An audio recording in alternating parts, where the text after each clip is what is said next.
Hello everyone, this is Hadrian. Thanks for watching. Let's play some more of our tutorial in Civilization 5. So things are going pretty well now. I think we're probably starting to pull away a little bit from our friends here. Our score is 930. Casimir is still doing pretty well. We've met all the other nations in the game now, so hopefully in the very next turn we should see the arrival of the World Congress. And I can talk to you all about how that works, because that's a whole new feature of the game we haven't touched on yet. Of course, this gives me an opportunity to talk about something that was raised by a commenter that's been following the series for a few weeks now. You know who you are. It's really good to have you, and I appreciate your comments very much so far, and I'm glad you're learning a lot from watching. So here's the thing. This tutorial is a tutorial in the complete edition of Civilization 5. If you're playing the vanilla game, there will be differences. For instance, the difference that this commenter brought up was the fact that great artists in the vanilla game have an ability called the Culture Bomb, which basically enables them to just go to a given set of tiles, say like this set of tiles, use Culture Bomb, and boom, those are instantly part of your territory. Well, that ability was actually reassigned in Gods and Kings, the expansion, the first expansion, Civ 5, to great generals. And it's not called Culture Bomb, it's called Create Citadel, and it builds basically a big fort where units that are in the fort get a defensive bonus, and when you do it, it also creates an area of your borders around the fort. So just know that if you're playing the classic game rather than the complete edition, there are going to be some differences. Another big difference is this World Congress that you're about to see as soon as it's founded. So we do have the opportunity to research a new technology. I'm going to select gunpowder because I'm going to make sure we stay kept up. And then we're going to send this unit back to Rome. Oh, I didn't realize I'd given them move orders. All right, that unit's going to go back to Neapolis. We need to improve that copper. I'm really ashamed of myself. I noticed in the last episode that I hadn't improved it yet. I really thought I had. That's definitely going to help us with some additional happiness. I also think that once the borders connect here, once they grow on their own a little bit more, I can't buy, unfortunately, that tile. It's a little bit too far away. There we go. Let me pause for a moment. Rome has discovered every civilization in the world. To commemorate this occurrence, leaders from around the world have come together in the First Congress of Rome in 30 turns, or will come together in the First Congress of Rome in 30 turns to begin discussing international diplomacy. As civilizations advance into later eras, this Congress will change and new hosts may be chosen. So right now, there are two delegates from me, one delegate for everyone else, and then for city-state allies, you get additional delegates. Well, not right now, but in the next era, you will. So as you can see, there's going to be some differences. So pretty cool. We'll talk more about that in just a second. Let's go ahead and reestablish our trade with Vancouver, because we like getting that much gold every turn. We also can have an additional trade route now, so I'm probably going to build a cargo ship to trade with one of the American civilizations. I remember I was saying something a moment ago, but I don't remember quite what it was. Oh, let's definitely build a zoo in Ravenna, trying to get our happiness up as high as possible. Okay, it is now time. Notice that the game is telling us to make a proposal to the World Congress. So we have 2 delegates. Everyone else has 1. And it's interesting that they have the...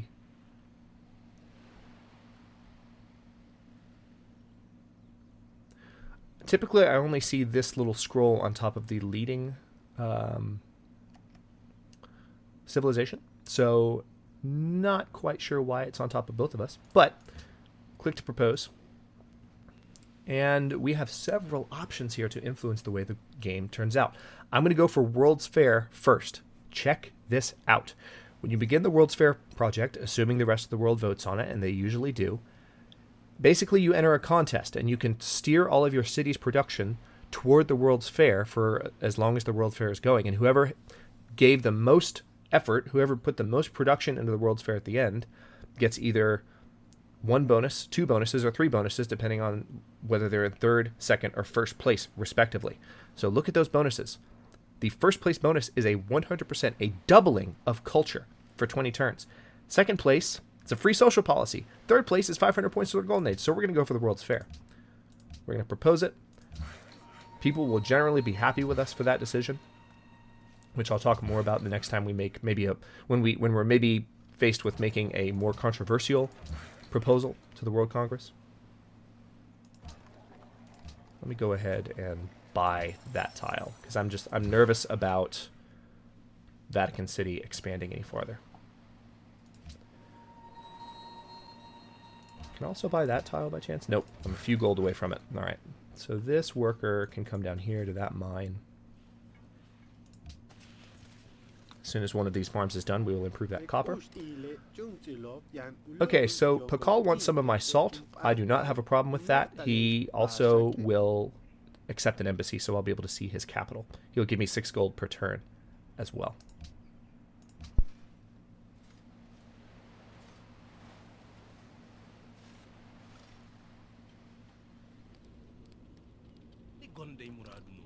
Alright, Askia wants to just renew our salt trading deal, which is, again, fine. Okay, Casimir wants open borders. I'm going to say no to this because he wants to spread his religion. That's why he's asking for that.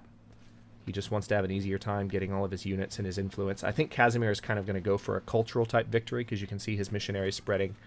You can see that he's been trying to get an embassy with me for a while, so I'm going to resist him by not humoring that request.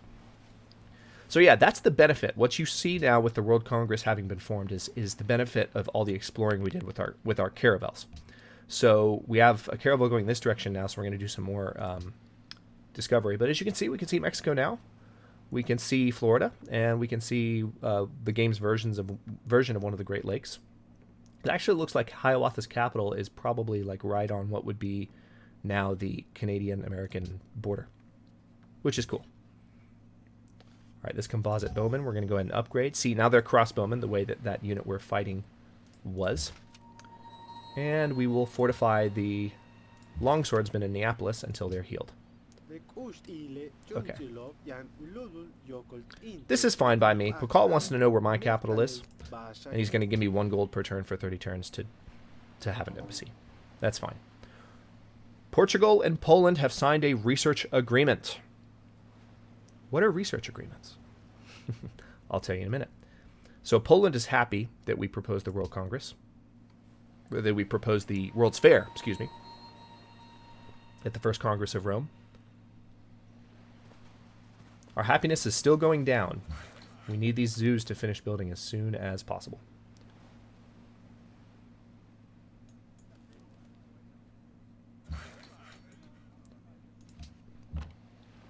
Alright, crossbowmen, we're going to have you fortify in Rome. Okay, so let's pause for another moment and look at this. So I can't get a research agreement with Poland right now, but I can talk to you about them. So here's what happens with research agreements.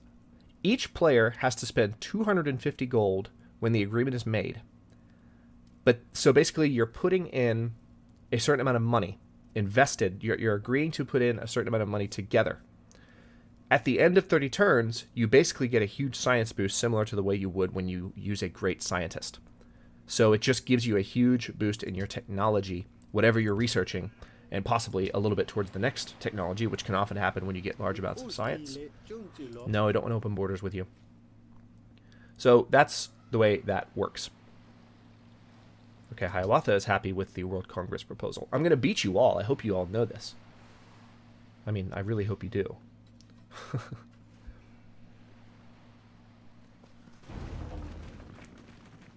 Okay, the wine and truffles, or the wine that we're getting from Maria just went away. So our happiness is down to 0. But, oh, we've already purchased that building type in Arpinum. I did not know that. Oh, yeah, we can purchase universities with faith. Oh, this is a specific, this has to do with Catholicism. That's cool. So actually, I'm going to take advantage of that. So there must already be a university in Neapolis, but there's not one. So yeah, I'm going to just... It looks like we already have all the religious buildings we can possibly purchase. So that's what I'm doing there. Awesome. All right, we're going to build a mine here.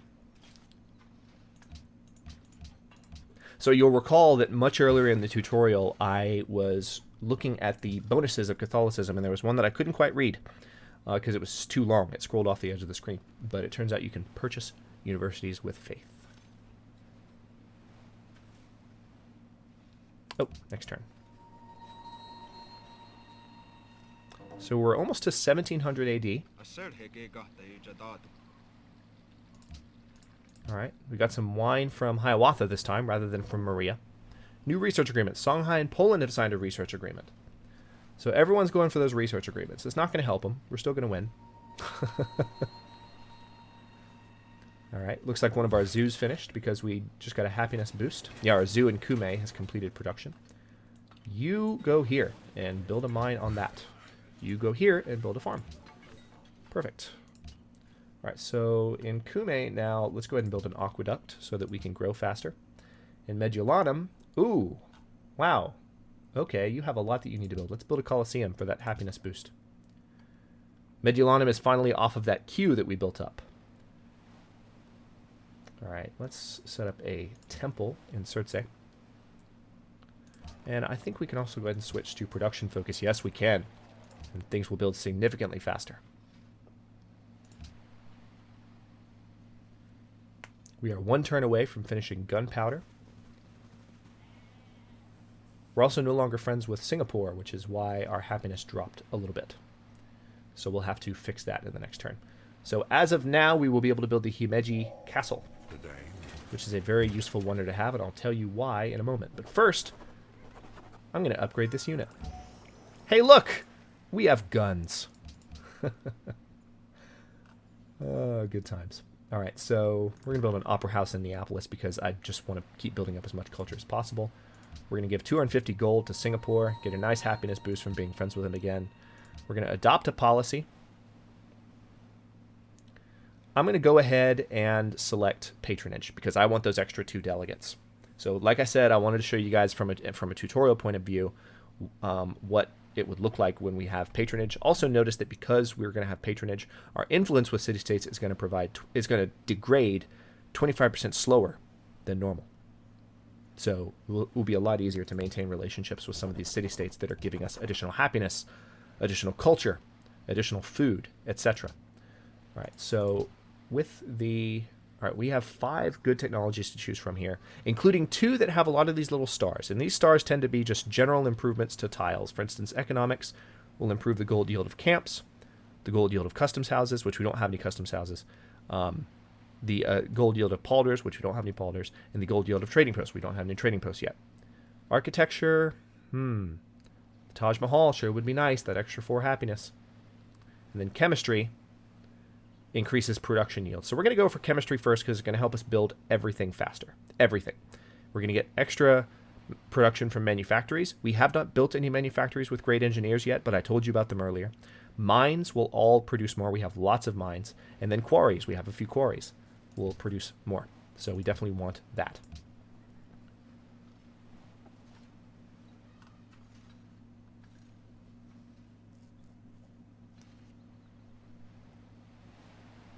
Our caravels are still auto-exploring. At some point, they will actually reach a moment where they no longer have anything to explore.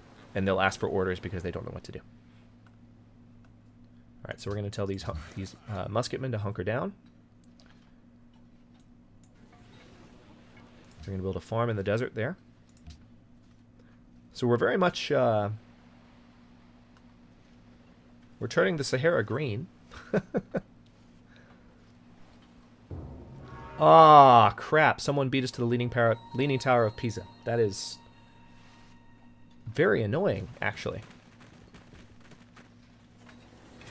Alright, so it looks like Hiawatha has the most food. I would imagine because there's a lot of jungle in his territory. Alright, so in Rome, we're going to go ahead and build the Forbidden Palace. And I'm going to guess someone's going to beat us to that as well. All right, we're going to build the Colosseum in Arpinum. We're also going to give 500 gold to Singapore. We're now allies with Singapore. Notice what this means. We're receiving 3 happiness from them. Okay?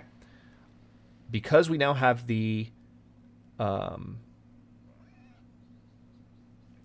we have the patronage policy. The basic policy tree unlocked, our influence with them will degrade a little bit more slowly. So right now our influence is at 74 of 60.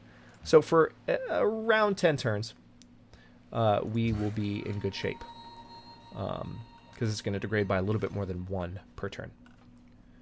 Also, it looks like we have some dyes here. So let's go ahead and improve those, because that might also help with our happiness. I think we're getting dyes from a trade agreement somewhere, so that might not help that much, but still good to have.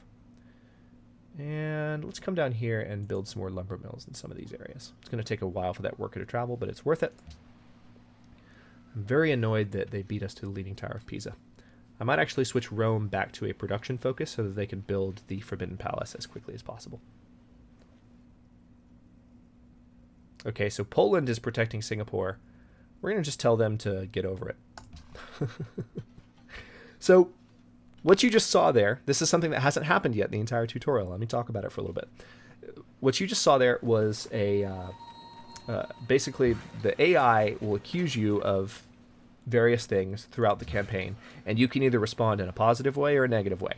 Usually the negative option is at the top, sometimes the positive one's at the top. In that case, it was the negative option at the top. You're telling them, screw you, get over it, I don't care.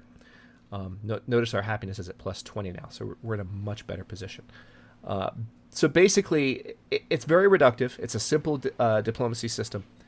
But it's just, you have the option of responding favorably or unfavorably to every possible dialogue from a civilization. And in that particular situation, he was saying, hey, you are having dealings with one of my neighboring city-states that I want to be friends with. You should leave them alone. And I said, screw you. Okay, so looks like Maria is building the Globe Theater. So let's make sure... All right. Maria's building the Globe Theater in Lisbon. So what we need to do is go to the spy panel. Now notice that because we have a spy in Lisbon, we can click View. Globe Theater is 11 turns away, so we are going to beat Maria to the Globe Theater, which feels fantastic. So let's choose production. We're going to go ahead and build an amphitheater for that extra culture boost.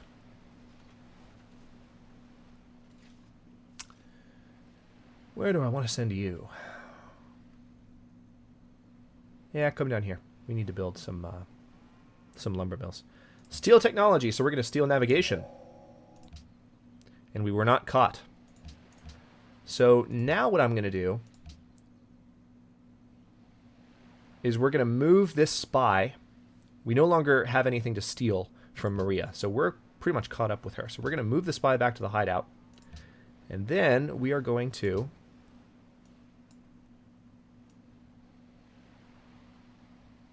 Let's see. I think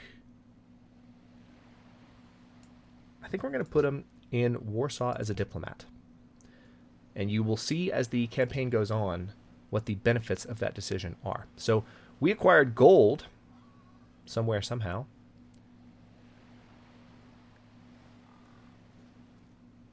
I really wish I knew where the gold came from. Hang on, let's take a look at that. We have gold. From where? Oh. Wait, no. Singapore. Yeah, there it is. Okay, because we're allies with Singapore, we have gold. So that definitely helped with our happiness. Not only do we get the happiness boost for being Singapore's ally, but they had a new... Because we're their ally, we get their special resources, and one of their special resources is gold, which we didn't have yet. There's another area of gold right here. We could technically... Hang on, I'm counting tiles. No, we couldn't found a city right there. So we would probably have to do some conquering to get access to that gold. That's basically in Turkey. All right, so we have acquired copper. Very good. Vancouver is also happy with us because we acquired gold. So we're getting some additional food from them as well. So that's nice. So you can probably tell from... Oh, I meant to switch the Forbidden Palace to production mode. We'll do that next turn. You can probably tell from how things are going so far that... Oh, good, our borders grew across here. We've got a nice landing to just take troops across the Red Sea and be able to move on Songhai. On Askia of Songhai. You can probably tell we're accelerating pretty quickly now. Oh, Rome is already on production focus. Okay, I forgot that I changed it back. There we go. Let's build a garden in Cumae. Produce some extra great people. Workshop in Aratium, so we'll have faster production. And on that note, Production focus. Yep. Let's go through all of our cities and make sure that is set up everywhere it needs to be. So yeah, we're accelerating a little bit more. I'll be explaining a little bit less because there's just less new topics coming up. Crap! Pakal has finished the Himeji castle. I really wanted that, Pakal. I wasn't building it. Globe Theater's been built in a faraway land. What are you talking about? Somebody else must have been building it at the same time as Maria. Well, that's frustrating. We thought we were going to get that, but we didn't. Antium can no longer work on Globe Theater, but we did get a ton of gold. So we're going to use that to give a big gift to Vancouver because they have this going right now. Gold gifts are temporarily more effective. So now we have a 93 out of 60 relationship with them. And we're getting a very nice food boost now from being allies with them. So our cities will grow faster. So we've had our butts kicked with wonders a number of times now. Very frustrating. But this is what happens when you start playing on higher difficulty levels. The AI can be pretty aggressive about getting them the same way that I am. So, in Mediolanum, let's go ahead and build... let's build an aqueduct. We want to continue to make sure that cities are growing quickly. We're going to build a lumber mill in those woods, which is why we brought that unit down there. We've pretty much built out all the territory that we can. I'm waiting for these borders to connect to see if our happiness jumps. That's what I'm really excited about. But in the meantime, I fit the 20-minute mark for this episode, so I'll go ahead and cut this one here. If you enjoyed the episode, don't forget to like the video, subscribe to the channel. I upload new episodes in Civilization V's tutorial every day at noon Eastern Standard Time, or Eastern Daylight Time right now, because Daylight Savings Time has started, which is GMT -4 for those of you not in the States. Comments are always welcome. Thanks very much for watching. I'll see you guys next episode.